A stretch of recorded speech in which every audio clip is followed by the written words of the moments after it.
What the freak is up, guys? Today I'm going to give you guys a basic loader guide. I will explain her abilities, good items to use for her, and her basic playstyle. It's not going to be anything too complex. This is for beginners. Before I get into it, you guys can watch me on Twitch. The link is in the description. And also check out the rest of the character guides I have done. I only have one right now, but there's going to be more, don't you worry.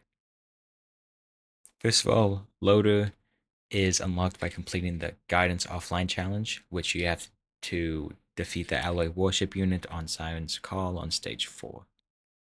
She's a melee character, and she also has a passive. So her passive is called Scrap Barrier. It allows her to take no fall damage at all. She doesn't even take damage from falling off the map, so that's really good.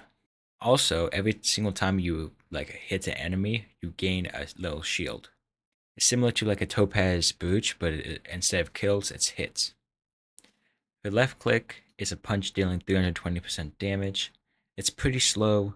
It's obviously a melee attack, so you have to get up close. Her default right click ability is just a simple grappling hook. It pulls you to whatever you hook onto. This can include enemies and terrain, of course. It does not deal damage and has a 5-second cooldown. Her other right click ability is basically a better version of her default grappling hook. So it has a 5-second cooldown, and you're able to pull smaller enemies towards you. But what makes it better is the fact that it does damage. It does 320% damage, same amount as your normal punch, which isn't crazy, but it's still nice. It's able to help you clear wisps a little easier, and it stuns. To unlock this, you must complete Loader's Swing By challenge by entering the Siesta portal on stage 8 in under 25 minutes. So yeah, definitely use this one. Loader's shift ability, Charged Gauntlet, is a charged punch that deals anywhere from 600% damage to 2700% damage. This is going to be her heavy hitting attack. This damage depends on how long you charge it for and how fast you're going. It has a 5-second cooldown, and when you use it, it launches you through the air depending on how long you charge it. So the more you charge it, the further you go. So not that complicated. The damage is based on how fast you're actually moving. It's also able to pierce through enemies, so when you can go through enemies with the punch. The downside to this is that there's a super long charge time for it. Her other shift ability is called Thunder Gauntlet, which is very similar. It's a similar punch. It does not have as long as a charge time. It doesn't throw you as far, and it does less damage. A fully charged hit with this deals 2100% damage. The benefit to this is that when you hit an enemy, a cone of electricity shocks targets behind the enemy you hit, and anything caught in this radius takes 900% damage. This ability is unlocked by completing the challenge Earth Shatter by hitting a charged gauntlet at over 300 miles per hour. I personally prefer the Thunder Gauntlets because the quick charge time and the shock that's after it's really cool. But the charged gauntlet is fun to go flying around with.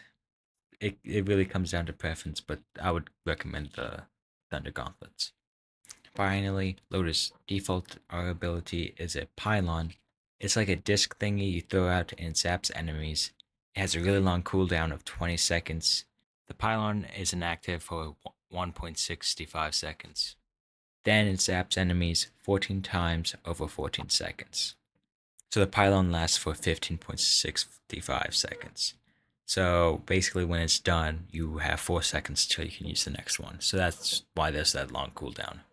Each zap can zap up to 6 different targets, dealing 100% damage. You're also able to grapple onto the pylon, which is pretty cool. And you can place up to 3 pylons when you're using items that reduce the cooldown, like brain stalks or bandolier, and alien heads. Her other auto ability is called Thunder Slam, which is exactly what it sounds like. You slam into the ground, and within a 15-meter radius, dealing 2000% damage and stunning enemies. It has an 8-second cooldown, which is much shorter. This is unlocked by completing the Thunderdome challenge. This is done by defeating 3 other loaders in the Bulwark's Ambury. Both our abilities are pretty cool. I prefer the Thunder Slam because you feel like a badass when you use it, and that's really it. The pylon's good for flying enemies, but I'd rather just, do the Thunder Slam thing. Now for the good items to use as Loader. First off, Loader's a melee character. So you're gonna want to have focus crystals, which always helps any melee character. Getting a couple backup mags is nice. It's not necessary, but it allows you to grapple around more like Spider-Man, and you just feel cooler. Now, of course, movement items are good on any character, but movement will allow you to hit harder with your charged gauntlet, so I would recommend picking some up. I like getting at least one topaz booch, because then you're able to stack with your passive, and anytime you get killed, that stacks onto your passive. So you can get up to full shield, like double HP, which is really nice. If you pair the Topaz Booch with Forgive Me Please, you can throw this down and it just automatically gives you shield. And it just builds up so quickly. You just get double health, and it's really good. You become so tanky. Of course, attack speed's always nice, so get some syringes. This allows you to build up your shield quicker. Now, for a red item that you really want to get with Loader is the Hard Light Afterburner. This is because your shift ability, which is your main source of damage, is able to charge faster, so you can, repeatedly use that. Also, getting some crowbars will allow you to one-shot most enemies with your shift ability. So I would just always recommend picking some of that up. To add to the shift ability, picking up a Kajaro's or Arnold's band will also do a whole lot more damage when you hit enemies with it. Getting a couple of this rocket launcher will also help you, take care of flying enemies like wisps and stuff that you usually can't reach. Lotus basic playstyle is basically just get as tanky as possible, beat things up. You always want to hit enemies. You always want to be in the fight, because when you're out of the fight, you have less health. Although she's very slow, pairing her gauntlet with her grapple, you're able to fly across the map in like seconds, making her like one of the fastest traversing characters. On some bosses, especially early ones, you can just spam left click and you just won't die because of her passive and how broken it is. She can become one of the tankiest characters with if you build up her shield.